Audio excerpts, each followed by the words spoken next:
This is SciByte, episode 123 for March 11th, 2014.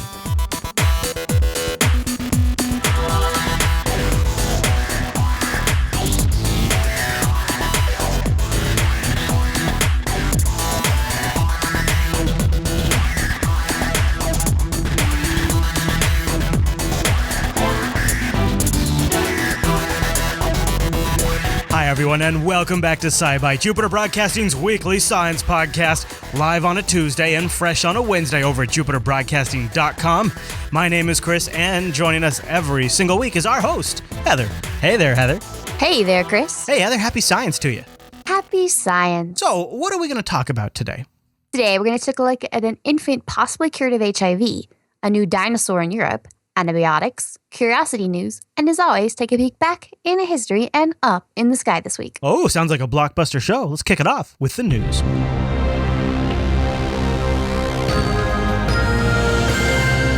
Okay, Heather, where do we start tonight? All right, last year, practically a year ago, we were talking about a little girl born in Mississippi, a little boy born in Mississippi that was born from a mother who had HIV, and they started the treatments right away. He had tested positive, but they started the treatments right away. So what that ended up happening was it actually sort of cleared him of the infection. I remember talking about this. Yeah, and so a month after after that came out, another infant was born in Los Angeles. The mother was treated as, actually was positive, had not been taking her meds.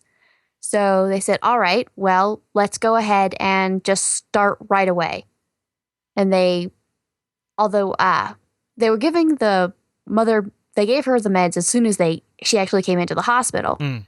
But generally, HIV moms are actually, treated throughout their pregnancy. Mm-hmm. That kind of cuts down the chances of the infant getting it. But so as soon as she came into the hospital, they gave her the drugs. They're like, okay, within hours after the baby's birth, before the even tests necessarily came back, they were starting the drug. They were starting the drug treatment. Mm-hmm. And it turns out that, yes, the drugs did turn out, the test did come out positive.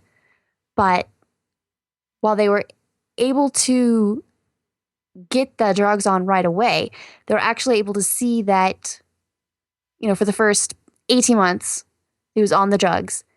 And then 10 months after the treatment was stopped, all the blood tests were repeated and no HIV was present in the blood as far as they could detect. Right. Wow. So are we dealing with maybe a potentially full-fledged, I don't know, can you call it a cure, or do you call it a procedure that if you start soon enough, maybe leads to these results? How does that work exactly? Well, that's what they're looking at, is they're trying to see in these few cases if the infant is started on the drugs right away. It's possible that as far as the tests they can run, they're not seeing any positive things come back. Now, Are they in remission? Are they a cure? It looks more like it doesn't look necessarily like remission. Okay. All the tests they see that it's different because those infections are suppressed from treatment. Yeah. It does look different. So it's kind of rethinking the whole process about how they're going to go almost eradicated? Is that the right way to put it? Almost like it's been eradicated from the body.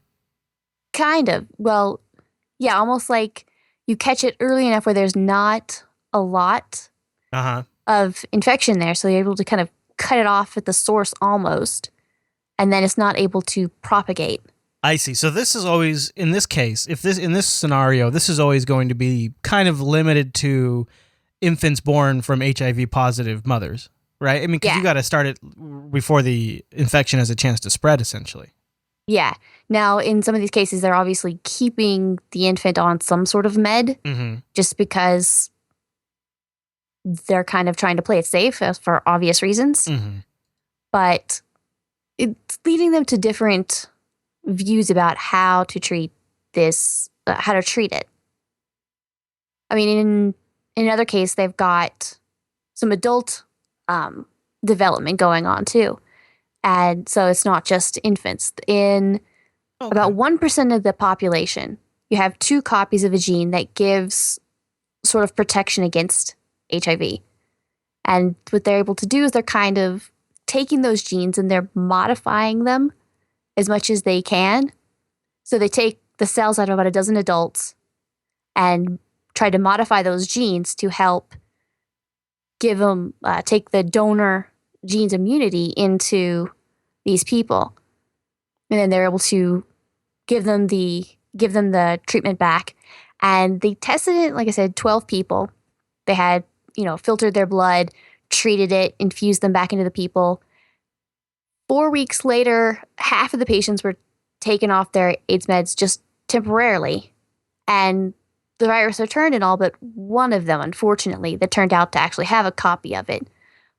But they're hoping that even though this first test didn't necessarily work out as they had planned, that these modified cell treatments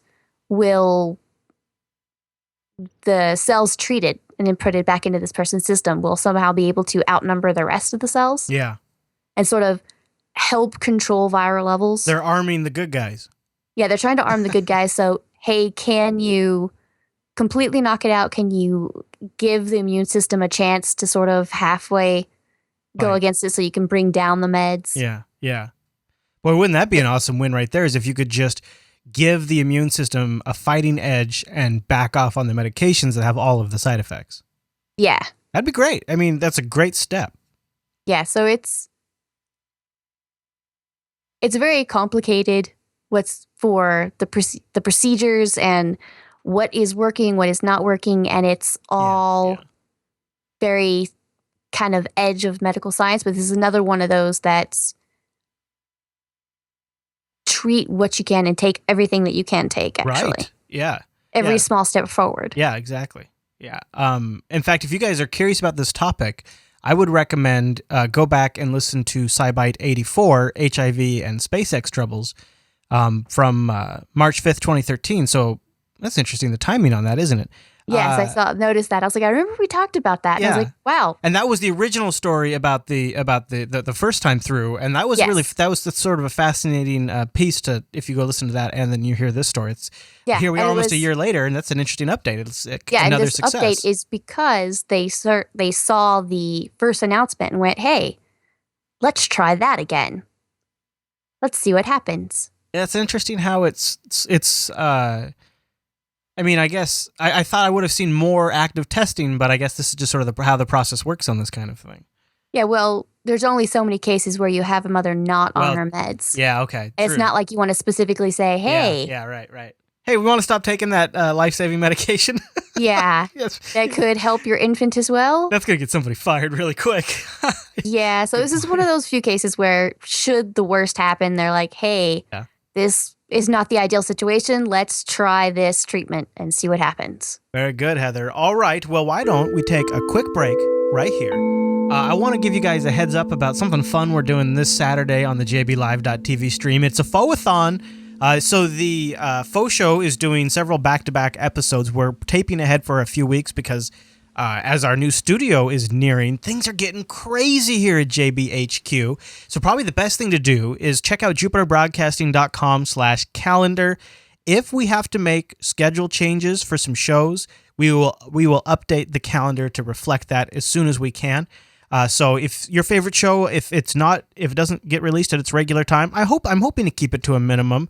But if that does happen, you can get updated dates over at jupiterbroadcasting.com/calendar. And of course, you can always follow me on Twitter. I am twitter.com/ChrisLAS, or hang out in our chat room. And then they will update you on the status as well, because we have bots in there and people in there, actual humans. So jupiterbroadcasting.com/calendar. Keep checking that over the next few weeks as we ramp up to the new studio. That's the best place to go to keep up to date. If you think something was supposed to be released and you don't see it, go check it out there. All right, Heather, why don't we kick it off with the News Bite?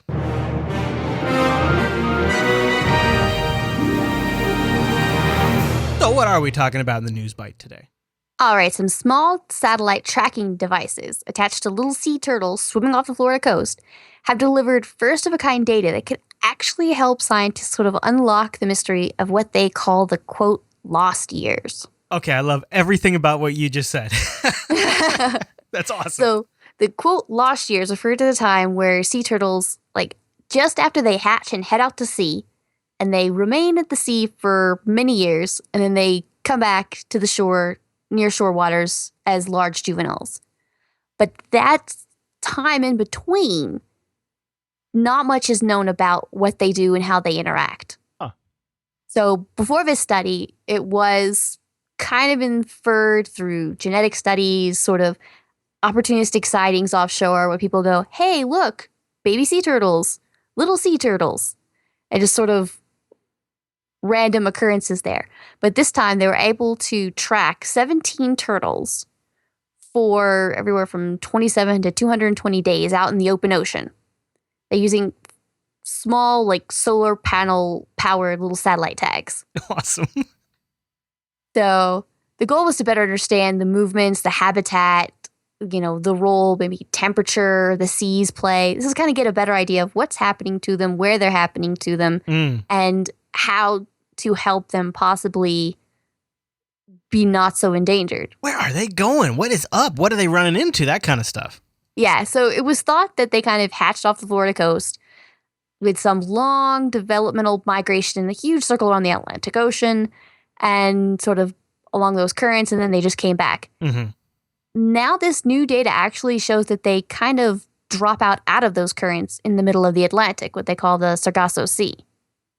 And that they kind of drop out of the main current and they stay pretty much at the sea surface where they are exposed to, the sun's energy. So it could be possible that, they saw the shells registering more heat than they thought it would from the sensors in the tag. So they're thinking this is because they're taking refuge in some of the seaweed at the surface of the ocean to help their body temperature, to regulate that, because they are cold-blooded animals. So if they stay near the sea surface, then it could help them maintain body temperature. And if they kind of hide in the seaweed, then they're not direct sun, but they also have a bit of a habitat to be safe in hiding in. That's interesting and makes sense now that we know. Yes. So now they're able to see, hey, where they are, maybe figure out how to, all the different ones that are either threatened or endangered species.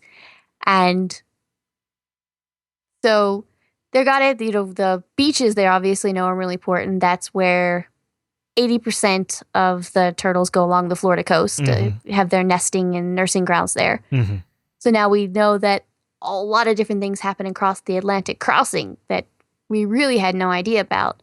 And so it gives us a much better idea of what happens post the little videos of tiny little sea turtles waddling out to the sea and everybody in crowds going, "Aw," and bigger sea turtles coming back up to the ocean going, "Hey, let's chill out." Huh. I'm looking at this. Do you know any details on this tracking device? It looks like it's like some sort of gel that's holding it on there. I don't quite exactly know. It looks like they didn't necessarily give a lot of details about that. Yeah, but I'm guessing they're not drilling a hole, right? No, and you have to make sure that it's not going to interfere with the shell, the growing. Because obviously the little turtle's going to grow quite a bit between, in 27 days is going to be, it's going from a youngster, so it's still going to be growing fairly quickly. Right, up to 270 days, getting up there 3/4 of a year, then yeah. Point. So you want to have it so that it's stuck on there in a way that will last, but is going to be able to, biodegrade off if need be, or to be able to stretch. Mm-hmm. Yeah, to match the shell in such a way that it's not going to interfere with the growth rate of that little piece of shell. Yeah. And have, some little solar panels to, get the energy. You want to have the minimal amount possible of data so that you can just ping out, the little bits of data so you can have it as compact as possible. Right. Yeah. So there's a lot of things that are kind of reading between the lines on this stuff. just because of how other tracking data is taken. I guess I never even thought about it, but somebody's got to find out what's going on with these turtles and why they're dying off. I'm glad they're doing it. Do you have any thoughts on that story? No, just kind of interesting to see where this one goes. All right, band, come on in because it's time for the 2-Byte News.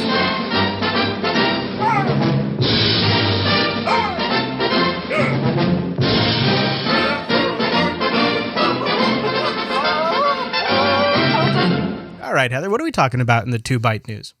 Alrighty, a new dinosaur species found in Portugal may actually be the largest land predator discovered in Europe, and as well as one of the largest carnivores in the Jurassic period. A new dinosaur? Yes, and this time, Europe has it. Oh, look at them go. So scientists discovered some bones belonging to this dinosaur north of Lisbon in Portugal. They were originally thought to be dinosaur species from North America.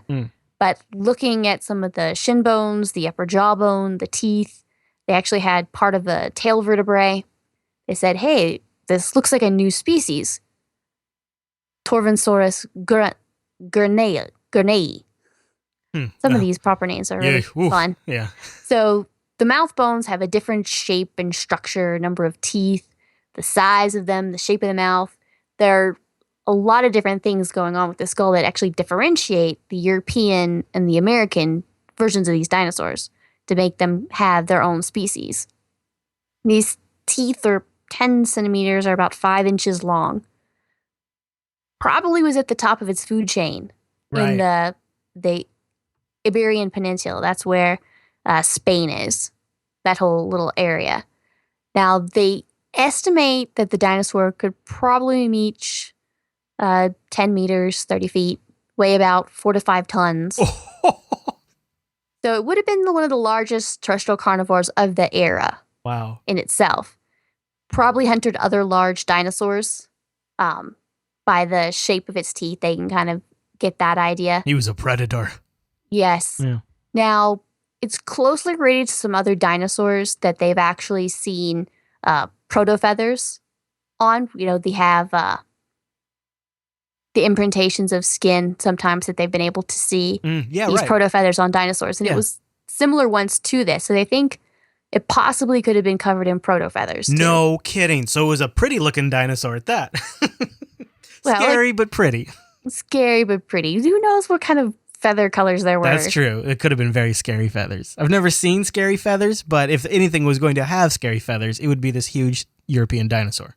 I'm pretty sure if I saw that dinosaur with those giant teeth coming at me, the feathers would suddenly become scary. Yeah, that's a very good point. Well, score 1 for the good guys who might have something to battle these drug-resistant bacteria that we're hearing more and more about, right? Yes. A team of researchers have discovered a whole new class of antibiotics to be able to fight drug-resistant bacteria.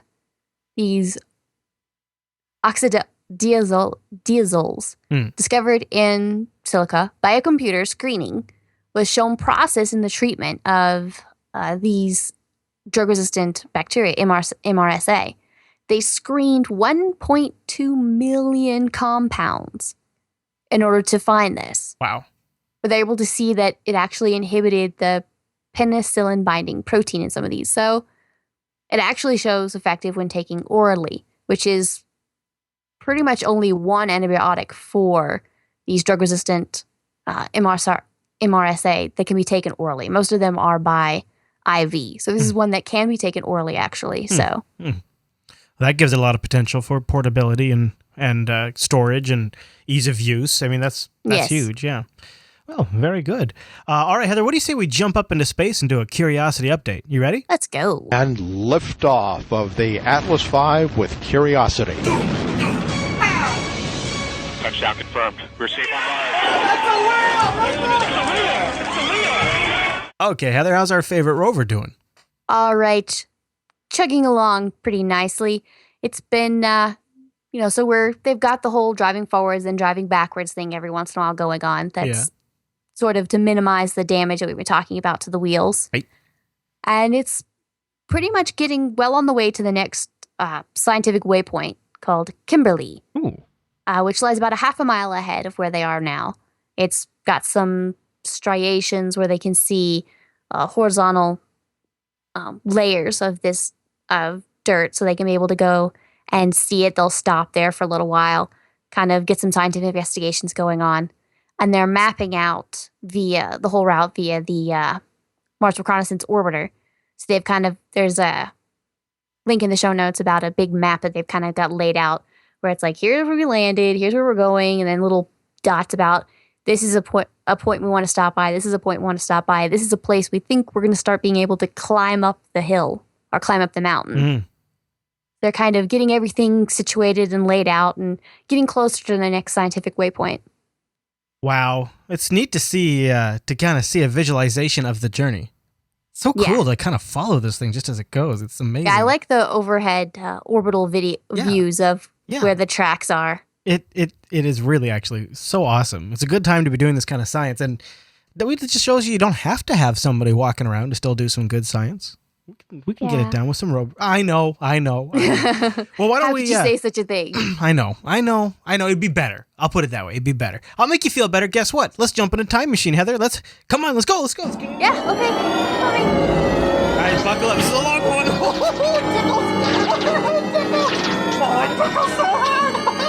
Oh, wow. It's been a while since we've gone this far back. This week in science, 233 years ago, March 13th, 1781. Heather, what happened this week in science? Sir William Herschel announced the discovery of Uranus. It is the first planet discovered with a telescope, actually.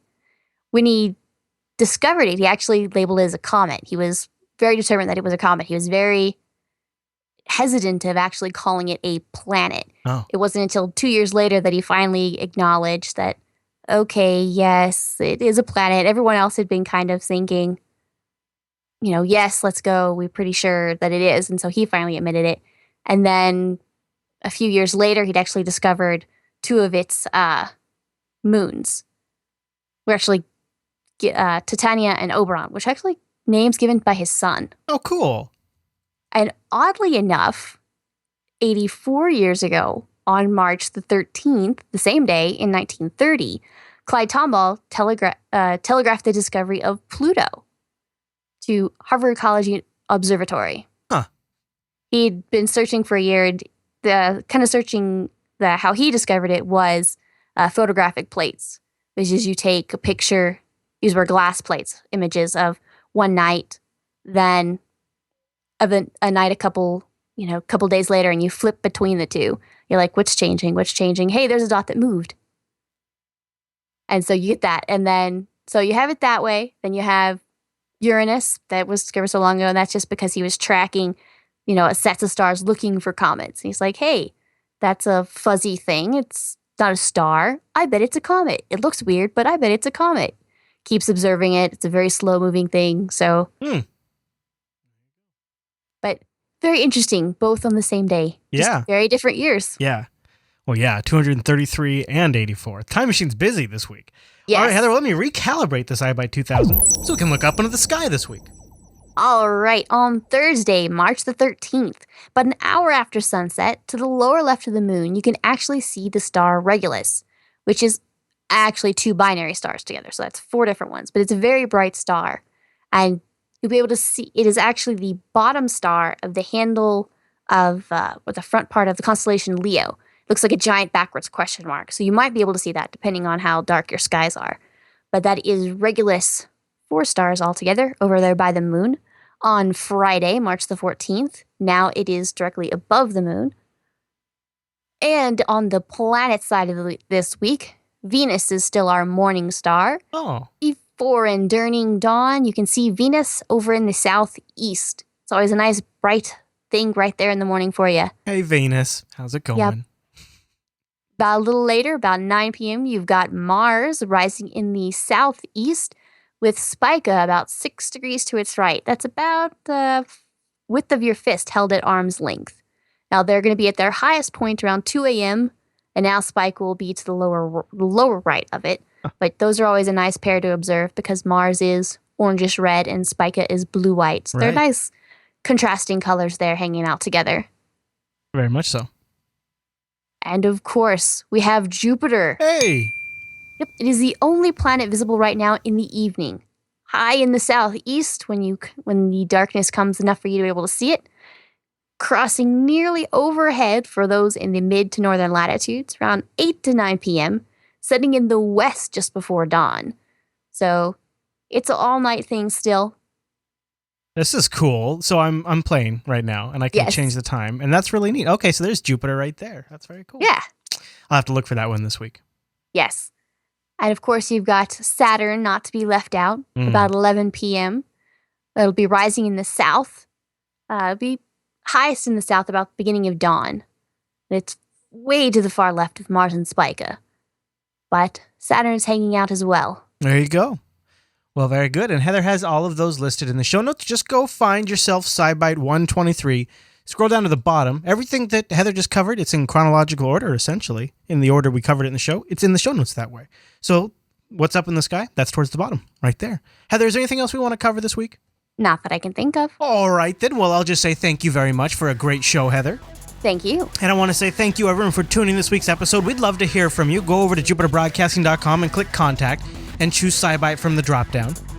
You can also find Heather on Twitter. She's JB_Mars_base. And don't forget, you can subscribe to SciByte to get us weekly, or catch us live over jblive.tv on a Tuesday. The times are up at jupiterbroadcasting.com/calendar.